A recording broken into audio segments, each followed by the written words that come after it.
അറസ്റ്റിലായി 30 ദിവസം ജയിലിൽ കിടന്നാൽ മന്ത്രിസ്ഥാനം നഷ്ടമാകുന്ന നിയമം ബാധകമാകുന്നത് പ്രധാനമന്ത്രി മുതൽ സംസ്ഥാന മന്ത്രിമാർ വരെയുള്ളവർക്ക്. 5 വർഷം വരെ ശിക്ഷ കിട്ടാവുന്ന വകുപ്പുകളിൽ അറസ്റ്റിലായാൽ രാജി നിർബന്ധം, ഇല്ലെങ്കിൽ സ്ഥാനം പോകും. കേന്ദ്ര സർക്കാർ അവതരിപ്പിക്കുന്നത് ഒരു ഭരണഘടനാ ഭേദഗതിയാണ്. ഒന്നിൽ ചാരി മറ്റൊന്നിനെ അടിക്കുക എന്ന ഒരു പ്രയോഗമുണ്ട്. അതായത് നമുക്കൊരു ലക്ഷ്യമുണ്ട്, എന്നാൽ അതിനെ പ്രഹരിക്കുന്നത് നേരിട്ടായിരിക്കില്ല എന്ന്. അത്തരത്തിലൊന്നാണ് കേന്ദ്ര സർക്കാർ കൊണ്ടുവരുന്ന പുതിയ ഭരണഘടനാ ഭേദഗതി എന്ന് ഒറ്റ നോട്ടത്തിൽ തന്നെ മനസ്സിലാക്കാനാകും. അതായത് 5 വർഷം വരെ തടവ് ശിക്ഷ കിട്ടാൻ സാധ്യതയുള്ള കുറ്റം ചുമത്തപ്പെട്ട് അറസ്റ്റിലാവുകയും 30 ദിവസം ജയിലിൽ റിമാൻഡിൽ അടയ്ക്കപ്പെടുകയും ചെയ്യപ്പെട്ടാൽ മന്ത്രിമാർക്ക് ആ സ്ഥാനം സ്വമേധയാ നഷ്ടമാകുന്ന വകുപ്പാണ് അവതരിപ്പിക്കുന്നത്. പ്രധാനമന്ത്രി മുതൽ സംസ്ഥാന മന്ത്രിമാർക്ക് വരെ ബാധകമാകുന്ന വിധത്തിലാണ് ഈ നിയമം വരുന്നതെന്നതാണ് അതിലെ ഏറ്റവും പ്രധാന വസ്തുത.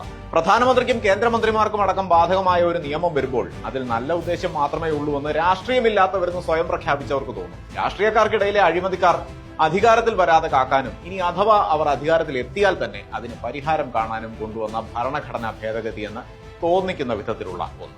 എന്നാൽ അത്ര നിഷ്കളങ്കമാണോ? അല്ല എന്ന് പ്രതിപക്ഷം തിരിച്ചറിയുന്നു.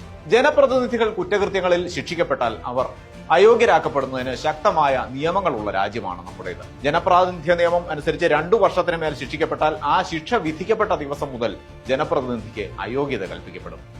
6 വർഷത്തേക്ക് തെരഞ്ഞെടുപ്പുകളിൽ മത്സരിക്കാനും വിലക്കുണ്ടാകും. തെരഞ്ഞെടുപ്പ് റാലിയിലെ പ്രസംഗത്തിന്റെ പേരിൽ രാഹുൽ ഗാന്ധിയെ സൂറത്ത് ജില്ലാ കോടതി 2 വർഷം തടവിന് ശിക്ഷിച്ചപ്പോൾ MP സ്ഥാനത്ത് നിന്ന് അയോഗ്യനാക്കിയത് ഈ നിയമം അനുസരിച്ചാണ്. ലല്ലു പ്രസാദ് യാദവ്, ജയലളിത, ഉന്നാവ് ബലാത്സംഗ കേസിൽ ശിക്ഷിക്കപ്പെട്ട BJP MP ആയിരുന്ന കുൽദീപ് സിംഗ് സെൻഗാർ, മുസാഫർ നഗർ കലാപ കേസിൽ ശിക്ഷിക്കപ്പെട്ട ഉത്തർപ്രദേശിലെ BJP MLA ആയിരുന്ന വിക്രം സിംഗ് സൈനി തുടങ്ങിയവർ ഇങ്ങനെ അയോഗ്യരാക്കപ്പെട്ടവരാണ്. എന്നാൽ ഇവരെല്ലാവരും തന്നെ ശിക്ഷിക്കപ്പെട്ടതിന് ശേഷമാണ് അയോഗ്യരാക്കപ്പെട്ടതെന്നത് പ്രത്യേകം ശ്രദ്ധിക്കണം. അതായത് കുറ്റവാളിയെന്ന് കോടതി കണ്ടെത്തുന്നതുവരെ അവർക്ക് നിയമം ചില ഇളവുകൾ അനുവദിച്ചിരുന്നു. അത് പൗരന് നമ്മുടെ നിയമവ്യവസ്ഥ നൽകുന്ന ആനുകൂല്യമാണ്. ഇപ്പോൾ കേന്ദ്ര സർക്കാർ നടപ്പിൽ വരുത്താൻ ഉദ്ദേശിക്കുന്ന ഭരണഘടനാ ഭേദഗതിയിൽ ഈ അവകാശം ജനപ്രതിനിധിക്ക് അഥവാ മന്ത്രിമാർക്ക് ലഭിക്കുന്നില്ല. അതായത് അറസ്റ്റ് ചെയ്യപ്പെട്ട് റിമാൻഡിലായി 30 ദിവസം ജയിലിൽ കഴിഞ്ഞിട്ടുണ്ടെങ്കിൽ മന്ത്രിസ്ഥാനം സ്വാഭാവികമായി ഇല്ലാതാകുന്ന വിധത്തിലാണ് ഇത് വിഭാവനം ചെയ്തിരിക്കുന്നത്. അറസ്റ്റിലായാൽ രാജിവെക്കുക, അപ്രകാരം ചെയ്തില്ലെങ്കിൽ 1 മാസത്തിനുള്ളിൽ നിങ്ങളെ ആ സ്ഥാനത്ത് നിന്ന് നീക്കം ചെയ്തിരിക്കും. ഡൽഹി മുഖ്യമന്ത്രിയായിരുന്ന അരവിന്ദ് കെജ്രിവാളാണ് ഇങ്ങനെ ഒരു ഭേദഗതിക്ക് കേന്ദ്ര സർക്കാരിനെ പ്രേരിപ്പിച്ചതെന്ന് തോന്നിക്കുന്ന വിധത്തിലാണ് കാര്യങ്ങൾ.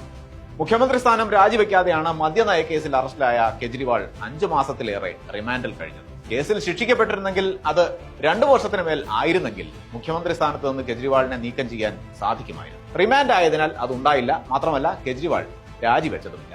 കേന്ദ്ര സർക്കാർ കൊണ്ടുവരുന്ന ഇത്തരം ഭേദഗതികൾ ജനപ്രാതിനിധ്യ നിയമത്തെ നിർവീര്യമാക്കാനാണെന്ന വിമർശനം ഒരു വശത്ത് ഉയരുന്നുണ്ട്. എന്നാൽ അത് മാത്രമല്ല, പ്രതിപക്ഷ പാർട്ടികൾ ഭരിക്കുന്ന സംസ്ഥാനങ്ങളിലെ സർക്കാരുകളെ ലക്ഷ്യമിട്ടാണ് ഈ ഭേദഗതി കൊണ്ടുവരുന്നതെന്ന ശക്തമായ മറ്റൊരു വിമർശനവും പ്രതിപക്ഷം ഉയർത്തുന്നുണ്ട്. കേന്ദ്ര അന്വേഷണ ഏജൻസികളെ ഉപയോഗിച്ച് പ്രതിപക്ഷത്തെ വേട്ടയാടുകയാണെന്ന വിമർശനത്തിനൊപ്പം ഇതിനെയും ചേർത്ത് വായിക്കാം.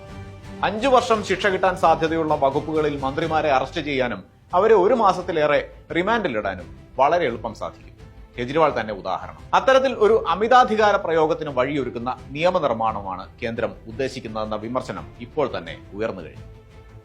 ഇനി മറ്റൊരു കാര്യമുള്ളത്, ജയിലിൽ നിന്ന് മോചിപ്പിക്കപ്പെട്ടാൽ അവർക്ക് പഴയ സ്ഥാനത്ത് തിരികെ വരാനാകും എന്ന വ്യവസ്ഥ ഈ ബില്ലിൽ ഉണ്ട് എന്നുള്ളതാണ്. അതേക്കുറിച്ച് കൂടുതലൊന്നും പറയാനില്ല.